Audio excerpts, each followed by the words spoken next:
আওয়ামী লীগ সরকারের আমলে শতাধিক গুম ও খুনের অভিযোগে সাবেক সেনা কর্মকর্তা জিয়াউল আহসানের বিরুদ্ধে ট্রাইব্যুনালে সাক্ষ্য দিলেন সাবেক সেনাপ্রধান জেনারেল ইকবাল করিম ভূঁইয়া। কিভাবে পেশাদার বাহিনীকে রাজনৈতিক হাতিয়ার হিসাবে ব্যবহার করা হয়েছিল উঠে আসে তার জবানবন্দিতে। সাবেক সেনাপ্রধানের দাবি, ২০০৮ সালে ক্ষমতা আসার পর থেকেই শেখ হাসিনা বিশ্বাস করতেন একটি দুর্বল সেনাবাহিনী তার ক্ষমতার জন্য বেশি নিরাপদ। তার এ পরিকল্পনা মূল কলকাঠি নাড়তেন শেখ হাসিনার নিরাপত্তা উপদেষ্টা মেজর জেনারেল তারেক আহমেদ সিদ্দিকী। গড়ে তোলেন অপরাধের নেক্সাস।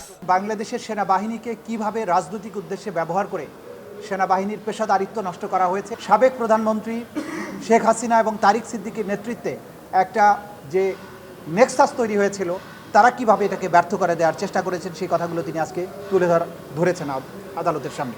জবানবন্দিতে ইকবাল করিম ভূঁইয়া জানান, পেশাদার অফিসার হিসাবে র্যাবে পাঠানো হলেও অনেকে অপরাধী হিসাবে সেনাবাহিনীতে ফেরত আসতেন। জিয়াউল আহসান ছিলেন এমনই এক বেপরোয়া চরিত্র, তাকে থামানোর চেষ্টা করেও সম্ভব হয়নি। নুডলস খান নাই তো নুডলসই খান নাই।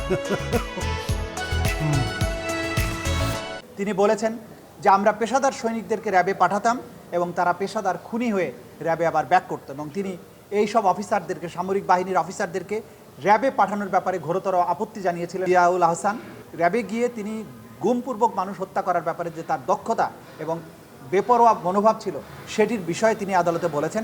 সাবেক সেনাপ্রধানের এই জবানবন্দির সমালোচনা করেছেন আসামি পক্ষের আইনজীবী। এই সেনাবাহিনী সম্পর্কে উনি অনেক গীবত গেয়েছেন, যেটা একজন সেনাবাহিনীর প্রধানের কাছ থেকে অন্ততপক্ষে প্রকাশ্যে এটা আমি আশা করিনি।